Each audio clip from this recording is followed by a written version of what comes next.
fille fait ses premiers pas à Sadirac. Il y a maintenant 29 ans. Son sport préféré, le handball, devient trop contraignant à pratiquer avec ses études. Elle se lance alors sur la course à pied.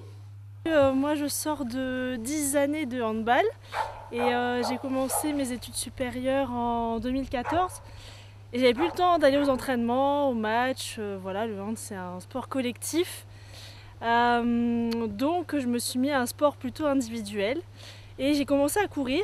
Ça n'a pas été une histoire d'amour au début, hein.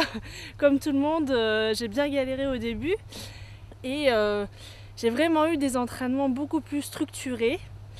Et le jour de mes 25 ans, mon conjoint il a eu la bonne idée de m'acheter un dossard pour le marathon de Paris, donc premier marathon. Et cette distance, ça a été progressivement une grande histoire d'amour. Et j'ai enchaîné au fur et à mesure les marathons. Dès le début de son aventure course à pied, un désir l'a motivé. Disputer l'un des marathons les plus prestigieux, celui de New York. Le marathon de New York, c'était un rêve depuis le début au final, depuis que j'ai commencé la distance marathon. Je me suis inscrite... alors il faut savoir que pour le marathon de New York, à la base, il y a plusieurs moyens d'être sélectionné. Soit par tirage au sort, donc on s'inscrit à ce qu'on appelle une loterie pour le marathon de New York. Et généralement, il y a une catégorie américaine, catégorie étranger. Et on est généralement 3% à être tiré au sort dans la catégorie étranger. La chance lui sourit en 2022. Le rêve devient réalité. Elle va pouvoir vivre son souhait le plus cher.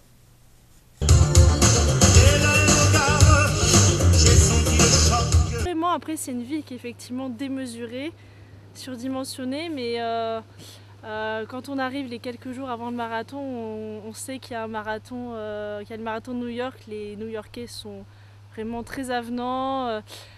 Il y a des panneaux où on peut prendre des photos en tant que coureur qui marquent voilà, vous allez courir un marathon. Vraiment, le marathon de New York, pour les New-Yorkais, c'est vraiment une fête à part entière. Je devais le refaire, et j'aimerais bien le refaire un jour. Ce serait vraiment sans hésiter. C'est vraiment le plus beau marathon, peut-être pas parce que je trouve que Paris est plus joli, mais le plus spectaculaire en termes d'ambiance. Faut savoir qu'il y a quand même plus de 2 millions de supporters sur le parcours et dès le début on est mis dans la foule, même si c'est dur. Il y a des groupes de jazz, il y a des concerts, il y a des groupes de musique partout sur le parcours. Maintenant, est-ce que vous avez un objectif autre, c'est-à-dire un marathon improbable dans votre tête? Ouais, j'en ai plusieurs. Alors après, mon rêve ultime, j'espère y arriver un jour, mais ce serait de faire les 6 majors marathons, ce qu'on appelle. Donc on a Londres, Berlin, New York, Chicago, Boston et Tokyo. J'en ai déjà fait 2, j'ai fait Berlin et New York. Et voilà, la suite est à venir, mais ça nécessite un gros budget, une grosse préparation. Donc voilà, j'ai encore quelques années avant de pouvoir boucler les 6 marathons. Dans ces épreuves où sont engagés jusqu'à 50 000 participants, la performance sportive se cantonne au combat avec soi-même. La satisfaction de franchir au bout des 42 km 195 la ligne d'arrivée se savoure pleinement. C'est la récompense ultime des efforts entrepris.